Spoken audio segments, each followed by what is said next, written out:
L'évangile selon Luc. A'oudou billahi minash shaitanir rajim. Bismillahir rahmanir rahim. Hamim ayn sin qaf. L'ange entra chez elle et dit: Je te salue, comblée de grâce, le Seigneur est avec toi. À cette parole, elle fut toute bouleversée, et elle se demandait ce qui pouvait signifier cette salutation. L'ange lui dit alors: Sois sans crainte, Marie, tu as trouvé grâce auprès de Dieu.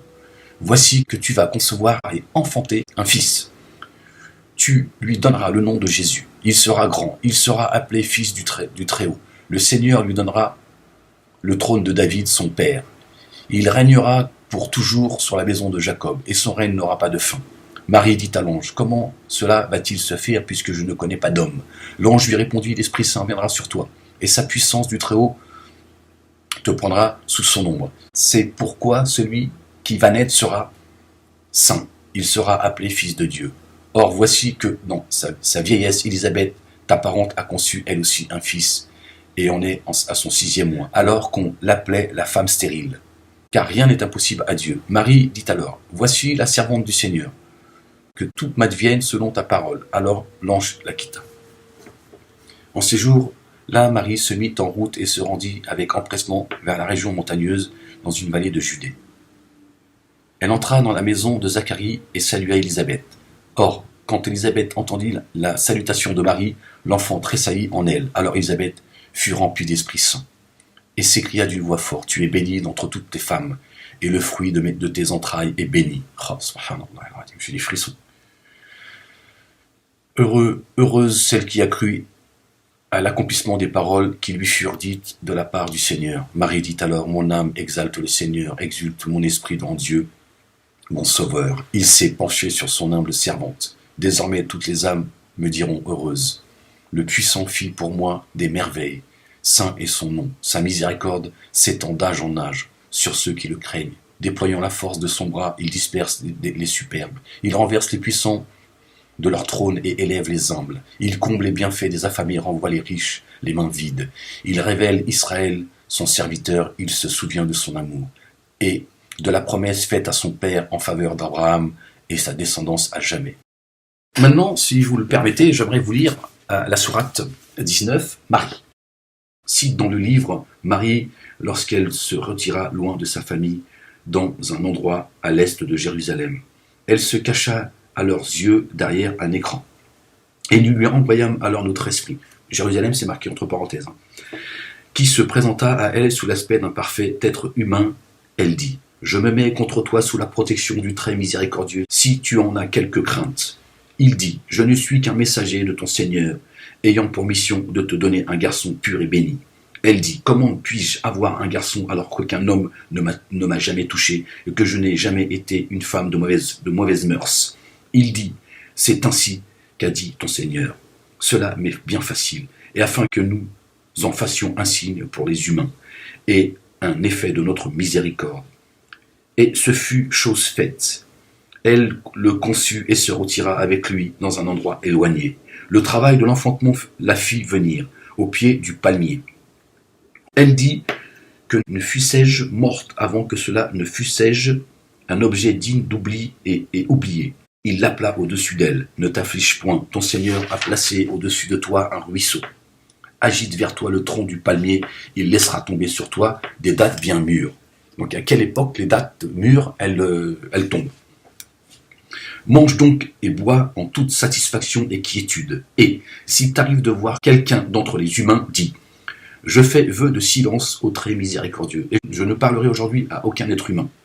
Elle vint à son peuple avec l'enfant dans les bras. Ils dirent: Ô Marie, tu as vraiment fait quelque chose d'abominable.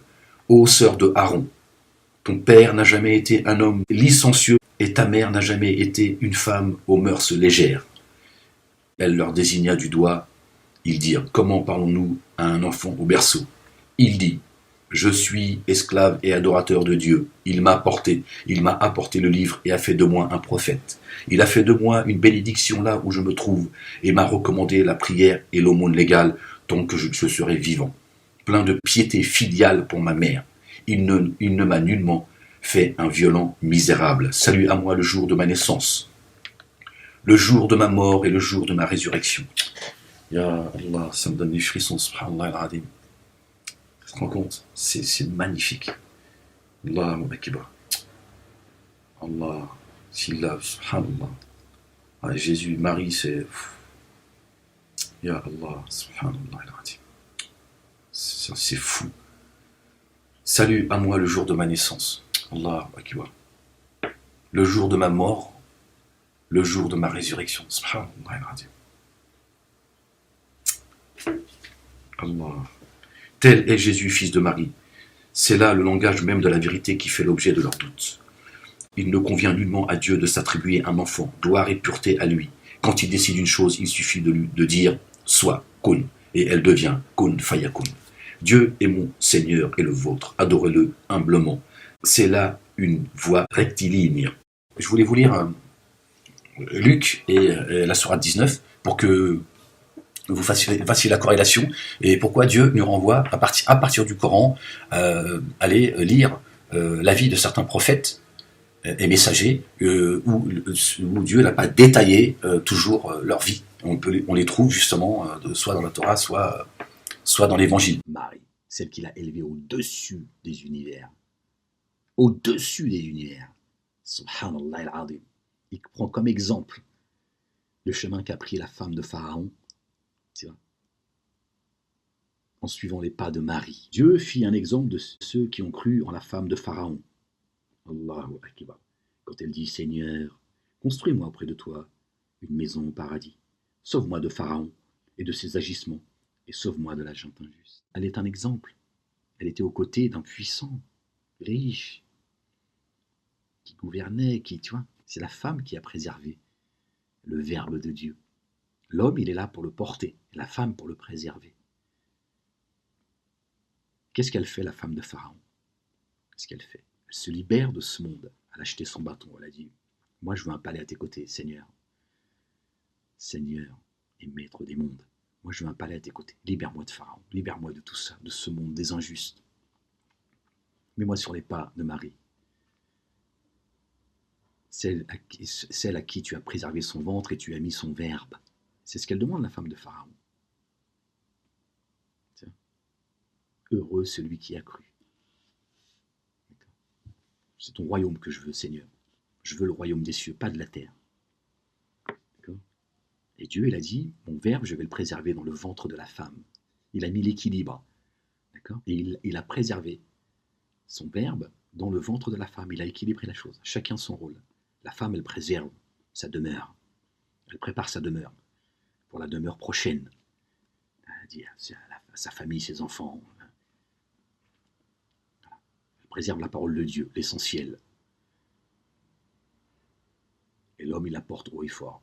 Dieu a sauvegardé son verbe, subhanallah al-azim, dans le ventre de la femme, dans le ventre de Marie. Et toutes les femmes, chaque mois, Dieu purifie la femme quand elle a ses règles. Et eux, c'est leur livre de merde, là, ils éloignent la femme de la lecture du Coran, de tourner autour de la Kaaba, du jeûne, etc. Alors que c'est le moment où Dieu purifie le ventre de la femme. Elles sont toutes des petites Maries. Chaque mois, Dieu, par miséricorde, il purifie leur ventre. Buvez de l'eau. J'ai descendu des livres. Méditez-les, c'est ça l'eau. La rivière qui coulait sous les pieds de notre bien-aimée Marie, quand elle a souhaité ne jamais avoir existé, en sachant ce qu'elle allait vivre, d'accord, les vexations qu'elle allait subir, est-ce que son fils allait vivre? Elle a dit, j'aurais préféré ne jamais avoir existé. Dieu, il a dit, il y a une rivière, toujours de mémoire, il y a une rivière sous tes pieds. C'est pour ça qu'on dit que Jésus, il a marché sur l'eau. Dieu lui a dit, oh, t'inquiète pas, il y a mon verbe, il est là pour te soutenir. Là, takhaf. Marie, elle a porté l'antidote. Elle a porté dans son ventre la guérison pour les humains. Dieu fait aussi une parabole. C'est une parabole avec les abeilles. Elle a porté la guérison, Marie, notre bien-aimée Marie, paix sur elle, que Dieu a élevée au-dessus des mondes.